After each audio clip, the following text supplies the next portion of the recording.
Hi there, our highly valued, treasured and esteemed viewers and listeners, and welcome back to your channel of choice.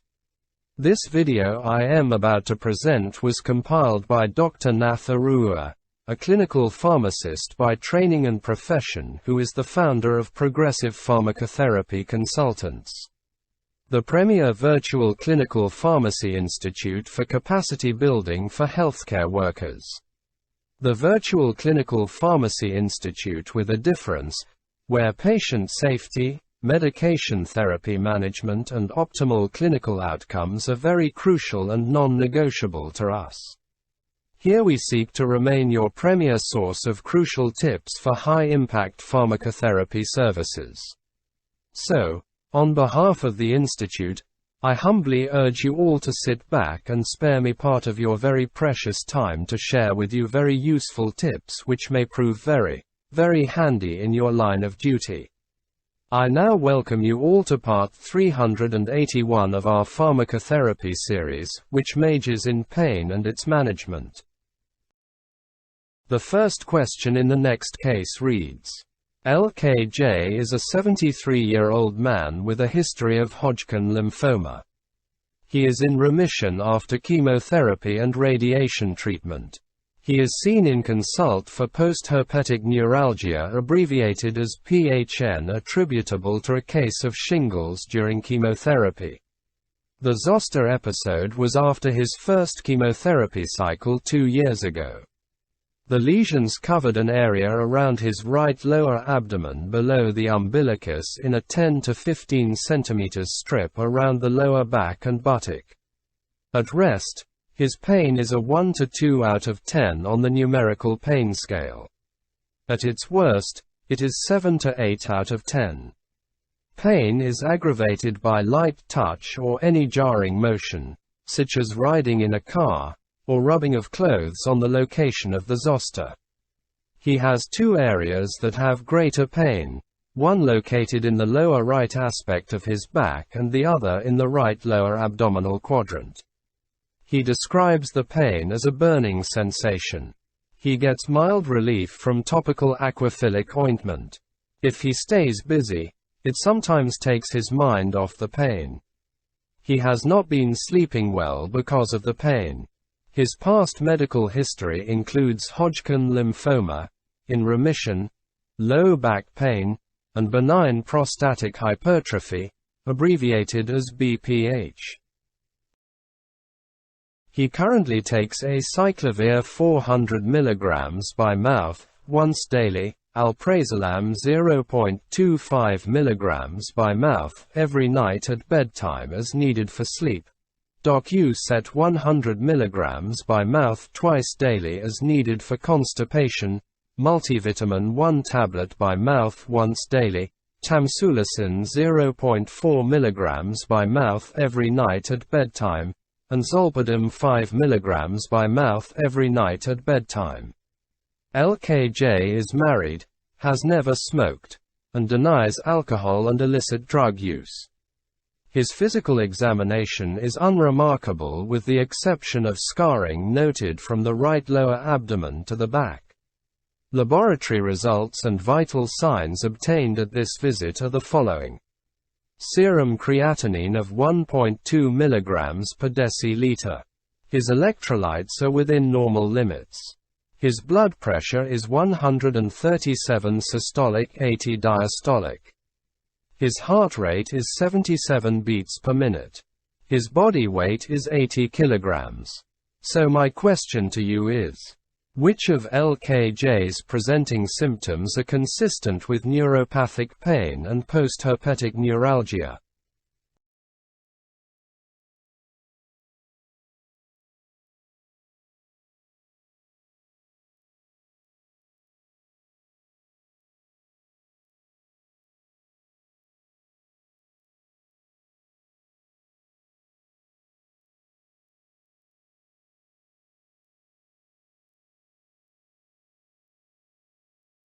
LKJ is past the acute phase of his herpes zoster, that is shingles, pain, but now notices that the pain has a burning quality, localized over the region where his lesions have healed. This is quite typical for a post-herpetic neuralgia presentation. Another feature that indicates a neuropathic type of pain is his increase in pain with light touch or rubbing of his clothing, that is allodynia.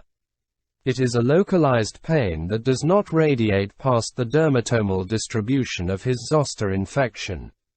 Opportunistic infections such as herpes zoster are common in patients who are immunocompromised, such as LKJ when he was receiving chemotherapy. My next question to you reads: what factors need to be considered when choosing a medication for LKJ? Which medication is the most appropriate option for treating LKJ's post-herpetic neuralgia pain?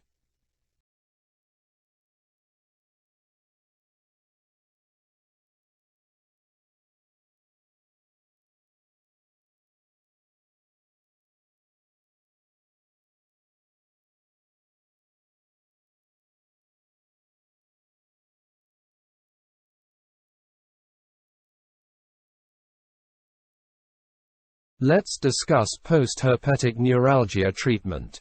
The American Academy of Neurology published post-herpetic neuralgia treatment guidelines in 2004. Since that time, there have been many more studies published, but there has been very little change in the approach to treating neuropathic pain. The American Academy of Neurology guidelines state that tricyclic antidepressants, e.g., amitriptyline, nortriptyline, and desipramine, gabapentin, pregabalin, opioids, and topical lidocaine patches are effective and should be used in the treatment of post-herpetic neuralgia. The International Association for the Study of Pain has also published guidelines on the general treatment of neuropathic pain. Ideally, patients should be treated with the most effective therapy that has the lowest risk of adverse effects. LKJ has peripheral neuropathic pain in a localized area, which is typical of post-herpetic neuralgia, so a reasonable first-line choice would be a lidocaine patch. However, his pain is in a 10 to 12 cm strip that covers a fairly large surface area from his abdomen to his back. He would need to use at least 2 patches daily to cover this area, which is fewer than the maximal recommended dose of 3 patches daily. But it would be an effective barrier against the pain of clothing rubbing against this location. Another localized option would be capsaicin, either as a patch or a cream. Capsaicin cream is available over the counter and is substantially less expensive than lidocaine patches. Insurance plans may require a trial of capsaicin before approving the more expensive lidocaine patch. Unfortunately, many patients cannot tolerate the burning associated with capsaicin. Another first-line option would be a tricyclic antidepressant, which may help him sleep. However, he has BPH, and the anticholinergic effects of a tricyclic antidepressant may cause increased urinary retention. These medications also cause orthostatic hypotension and may be a risk for LKJ if he has to get up during the night to use the bathroom. A serotonin and norepinephrine reuptake inhibitor such as duloxetine would have fewer anticholinergic adverse effects, but is not FDA approved for treating post-herpetic neuralgia.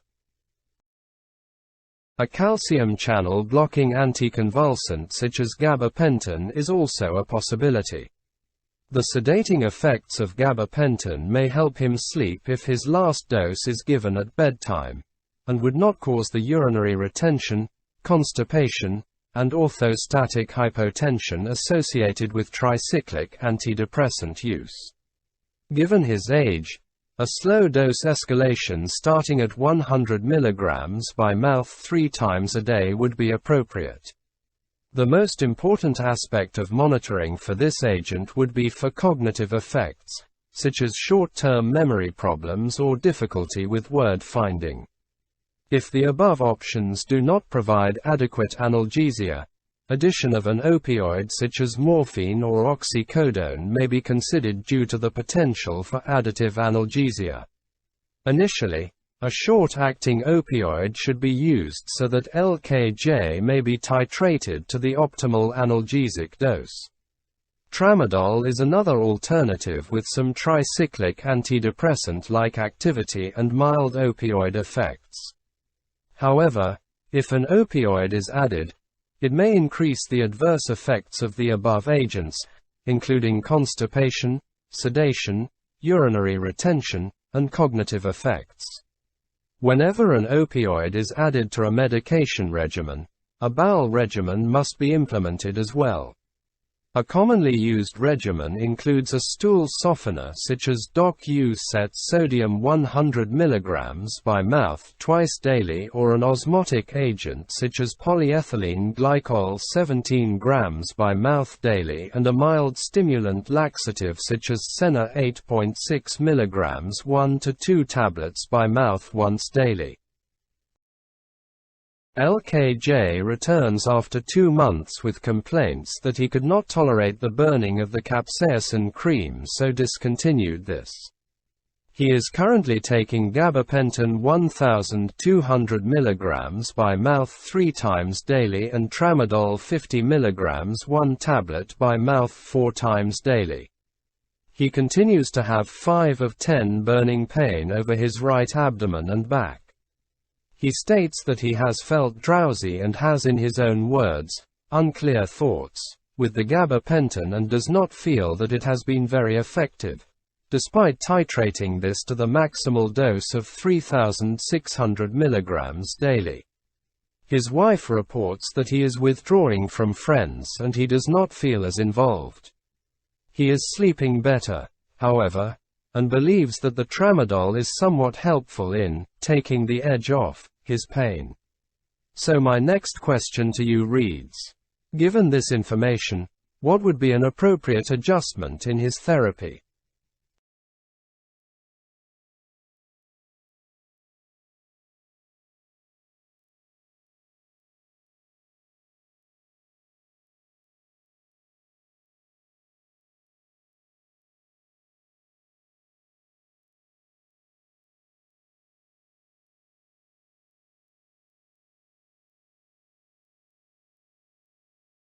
Let's briefly discuss modifying the neuropathic pain regimen. Adverse cognitive effects like LKJ is having a common with anticonvulsants, especially in older patients. Problems with memory, concentration, and word finding are common. No anticonvulsant is better than any other in this regard. However, some of the adverse effects are dose-related, and patients may exhibit tolerance to some of the effects, like sedation, with time. LKJ is at the maximal recommended daily dose of gabapentin and does not feel that this has been very helpful. At this time, he may need to be tapered off the gabapentin. Sometimes patients do not notice analgesic effects of their medications until they are discontinued. It is a good practice to titrate oral analgesics upward when starting therapy and downward when discontinuing, to avoid a marked increase in pain and withdrawal syndromes that have been reported with both antidepressants and some anticonvulsants. He could reduce his dose by 300 mg every 3 to 5 days until his pain increases, or he is off the gabapentin. A different topical agent would be the lidocaine patch. Because he and his wife are reporting some signs of depression, an antidepressant may be an option. An antidepressant was not chosen previously because of concerns about his benign prostatic hyperplasia symptoms. However, a non-tricyclic serotonin and norepinephrine reuptake inhibitor agent such as duloxetine may be an effective alternative to treat his depression as well as his pain, although there are no studies reporting its effectiveness for this indication. Another option may be to switch to another anticonvulsant. Pregabalin has very similar pharmacologic activity to gabapentin, so it may not offer any additional analgesia over gabapentin. Possibly, a sodium channel blocking anticonvulsant such as oxcarbazepine could be used for a trial. However, There are minimal data supporting the sodium channel blockers for typical C-fiber-mediated pain associated with post-herpetic neuralgia.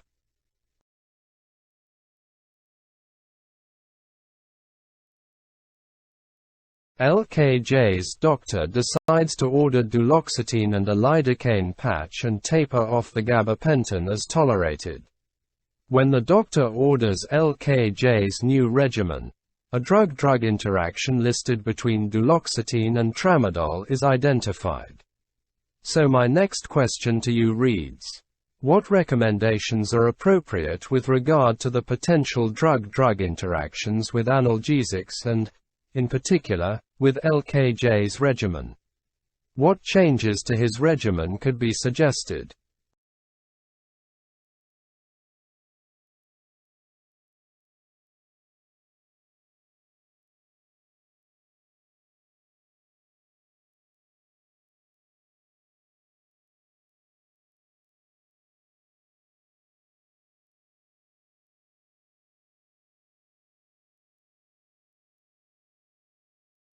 Let's take a closer look at analgesic drug-drug interactions.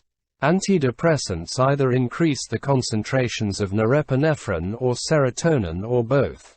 Opioids also have serotonergic effects, so it is possible to have a net excess of either of these neurotransmitters, or both.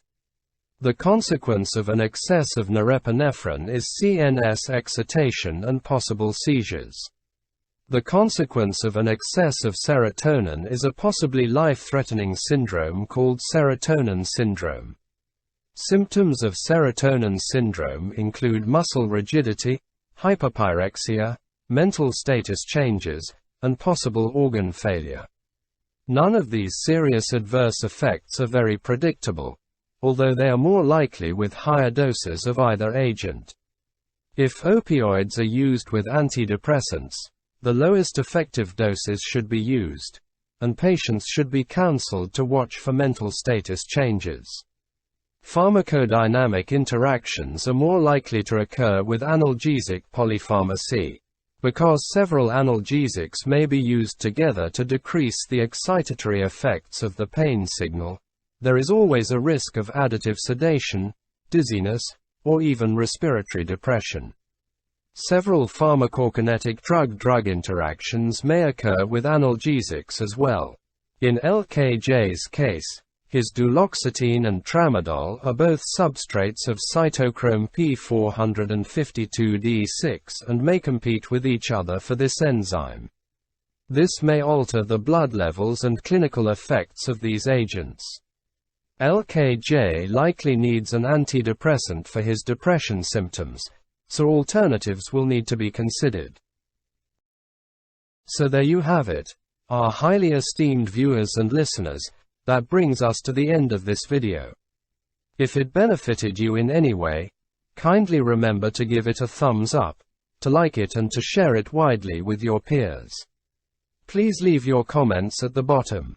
And if you haven't yet done so, I humbly urge you to subscribe to our YouTube channel. I would like to promise you all that the very, very best is yet to come. Thank you very much for viewing this video.